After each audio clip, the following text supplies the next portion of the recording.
Donc je suis auteur de bande dessinée et illustrateur. Je viens de sortir début septembre Poussière chez Delcourt, qui est le premier tome d'une trilogie. Et avant ça, j'ai fait plusieurs bouquins chez Delcourt, de rien en l'occurrence il y a 2 ans. Et j'ai aussi fait pas mal d'albums chez Lapin, qui était mon premier éditeur, et également chez Vite Cocagne et Vraoum. Et donc voilà, ça fait 6-7 ans que je fais de la bande dessinée, et c'est mon métier quoi. Comment m'est venue l'idée de Poussière? Ouais. Pour faire une réponse pas trop longue, c'est d'abord une ambition, avant d'avoir l'idée de Poussière, c'était une ambition de faire une bande dessinée d'aventure et de science-fiction, de changer de genre, parce que j'ai fait à peu près que des albums dans l'humour jusqu'à maintenant, et je voulais m'essayer à d'autres genres, donc c'était d'abord cette envie-là. Et de cette envie, j'ai écrit plusieurs histoires qui ont évolué en Poussière. Il y en a certaines qui n'ont à peu près rien à voir avec ce qu'est Poussière actuellement, mais qui étaient un embryon d'idée duquel je suis parti. Et donc voilà, c'est venu d'une envie, ce projet-là. Et ensuite, plus spécifiquement, c'est un peu plus long à...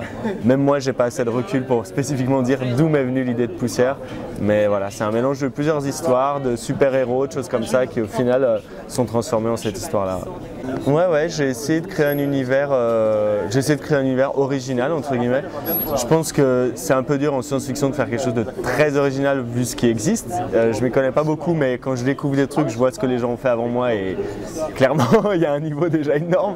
Donc ça me fait plaisir que des gens trouvent original ce que j'ai fait, que dans cette énorme production, j'apporte quelque chose de nouveau, tant mieux. Parce que c'est mon ambition, mais c'est pas forcément quelque chose qu'on arrive à faire, qu'on parvient à faire. Donc ouais, j'ai essayé d'imaginer un univers un peu original où effectivement les lois physiques et autres sont assez différentes des nôtres. Et donc tant mieux si j'y suis arrivé. Oui, je pense que c'est un des trucs qui est le plus complexe. Je suis content quand j'apprends que j'y suis arrivé pour certains lecteurs, c'est peut-être pas le cas pour tous les lecteurs, mais c'est quelque chose où je me suis vraiment dit quand je sortais, peut-être la réaction première ça va être ah ouais, c'est joli, ouais bon on n'a rien compris mais ça va. Et j'ai été très content en lisant des avis ou des critiques dessus de voir que les gens avaient réussi à digérer cet univers-là, à l'appréhender. Il a souvent été remarqué que c'était un peu complexe de rentrer dedans, ça j'en avais conscience et je suis content que les gens se soient pas perdus dedans. Donc c'est compliqué d'y arriver et je suis content de voir que j'y suis peut-être arrivé. Ensuite c'est que le premier tome, quand l'ensemble de cet univers-là aura été présenté au lecteur, peut-être qu'il se perdra au final, j'en sais rien, j'espère que non. J'avais des planches très différentes mais qui sont quand même les premières planches mais dessinées complètement dans un autre style en fait, à l'époque de ce projet. J'avais une assez bonne idée du projet en général et donc j'ai présenté un dossier pour le tome 1. J'ai dit voilà, j'ai envie de me lancer, j'ai fait une grande lettre qui explique pourquoi j'en suis à vouloir faire un truc d'aventure alors que j'ai pas fait ça avant. Je ne sais pas s'ils me connaissent au CNL, hein, mais tu présentes tout ça et tu dis maintenant j'ai envie de faire ça, voilà à quoi je pense que ça ressemblera, voilà ce que je pense raconter avec, voilà l'ambition du récit. Et si je peux avoir de l'argent, ce serait trop bien. Et voilà, et au final, ils valident ou pas le truc. Et donc, j'étais très content d'avoir ça. Et j'ai également une bourse de la région Rhône-Alpes. Je suis lyonnais. Et il y a un dispositif qui est mis en place pour les auteurs et scénaristes où c'est pareil, tu présentes le même type de dossier avec les mêmes genres de pièces. Et j'ai aussi eu cette bourse-là qui est pareil, qui m'a beaucoup aidé à faire le truc et l'esprit libre. C'est une somme d'argent dont tu as directement les 3/4, je crois. Je ne me rappelle plus les proportions exactes, mais c'est ça. Tu as les 3/4 pour être tranquille et faire ta BD. Il faut qu'elle existe pour avoir le dernier quart, on va dire. Et voilà. J'ai pas de bourse du tout pour le tome 2 ou le tome 3. C'était seulement pour le tome 1 que j'ai sollicité cette aide-là. J'ai travaillé sur Poussière avec la même éditrice que pour De Rien, mon album précédent chez Delcourt, qui était donc un album de petites scénettes humoristiques. Ça avait un peu rien à voir. C'est une éditrice qui est une amie en fait depuis qu'on travaille ensemble et qui était tout de suite très emballée par cette idée d'aller dans un autre genre et de faire de l'aventure. Et du coup, dès le début, elle m'a dit on fait ça ensemble sans même trop savoir encore de quoi ça allait parler. Elle m'a accompagné vraiment dès le début sur ce projet. Ensuite, elle a, avec donc l'éditeur Delcourt, elle a un rôle très... elle corrige beaucoup le tir sur des choses, sur des scènes qui fonctionnent pas bien, qu'il faut rallonger, d'autres qu'il faut raccourcir. Elle corrige beaucoup le tir, mais ils ont pas amené de choses plus bouleversantes que ça au niveau de la construction de l'histoire. C'est moi qui ai balancé mon truc, qui ai dit voilà ce que je vais faire, et ok, c'est moi qui ai choisi comment couper le tome 1, comment faire mon découpage en tomes. Enfin, clairement l'album ne serait pas ce qu'il est sans elle, parce qu'elle a amené beaucoup de choses, mais c'est vraiment plus des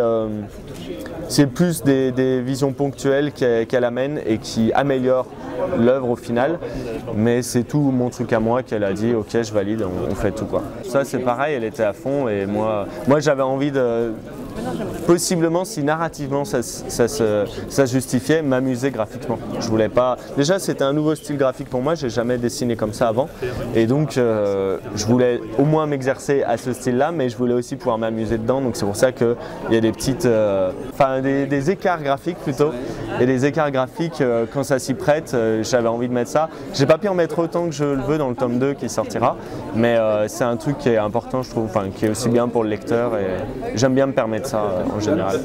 J'ai un peu une maladie au niveau des couves, si on regarde mes couves d'anciens albums, j'aime bien souvent mettre tout ce qui est dans l'album sur la couve. J'aime bien réunir tous les héros, tous les personnages, tous les éléments qui composent l'album, du coup je suis un petit peu resté sur mon réflexe de base de faire ça. J'ai fait ça, ça s'y prête d'un point de vue narratif sur Poussière. On comprendra mieux ça sur l'ensemble des 3 tomes. Pourquoi choisir ce truc-là où on présente tout l'univers et où Poussière est presque un peu perdu au milieu de tous ces visages. Ça a un sens sur le fond de la trilogie concrètement, qui se dévoilera mieux après coup, quoi. Ça, c'est vraiment en recherche graphique que c'est arrivé, quoi. Au début, vu que les géants sont liés à l'écosystème et à la nature de cet univers-là, j'avais plutôt fait des monstres un petit peu animaux, qui étaient un petit peu des géants avec des visages de poissons ou de requins ou des choses comme ça.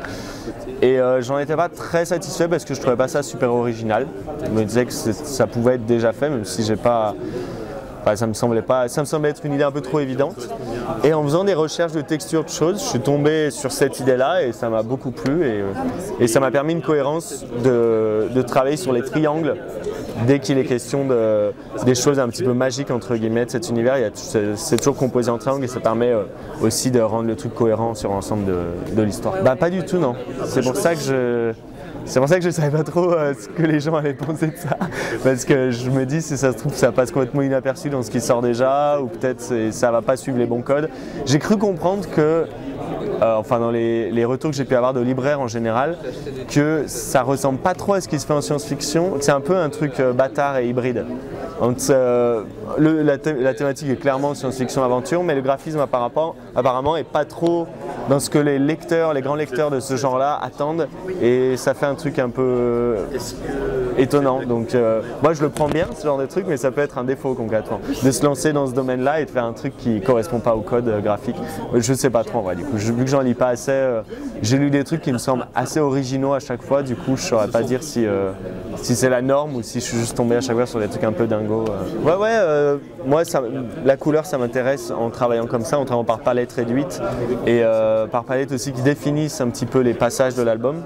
C'est pour ça que si on regarde la peau de Poussière entre là et une autre page, il y a un moment elle est verdâtre, un moment elle est violette, et a priori ça marche parce que tu utilises des palettes réduites, du coup on se dit pas ah c'est un autre personnage qui a une autre couleur, mais oui c'est la couleur que j'aime voir chez d'autres auteurs, c'est ce travail là de couleur que j'aime chez d'autres auteurs, donc c'est celui que j'applique moi-même pour mon travail. Alors pour Poussière, je ne saurais pas vraiment. Je sais que, je pense à des jeux vidéo plus. Je pense à des jeux vidéo, à des RPG japonais. Je me suis plus inspiré de ça pour les univers, les costumes, les choses comme ça. C'est plein de jeux, j'en ai pas un en particulier, mais je sais que j'étais à rejouer à des jeux auxquels je joue sans arrêt, genre Breath of Fire, Final Fantasy, tout ça. Donc c'est peut-être un peu nerd, mais comme référence. Mais du coup, c'est un peu ces univers-là concrètement.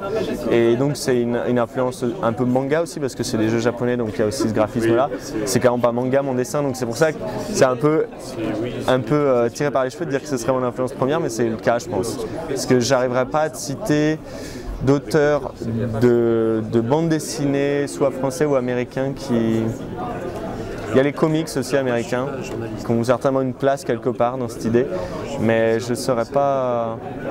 J'ai pas vraiment de nom à donner, malheureusement, en BD pour guider ça.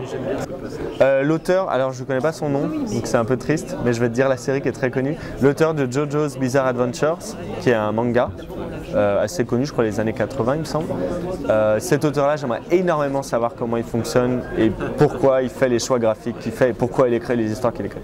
Actuellement, enfin, dans les auteurs auxquels je peux penser, c'est celui qui fait les trucs qui m'étonnent le plus et qui me surprennent le plus. Donc lui, clairement, j'aimerais bien savoir. Voilà, ce serait lui.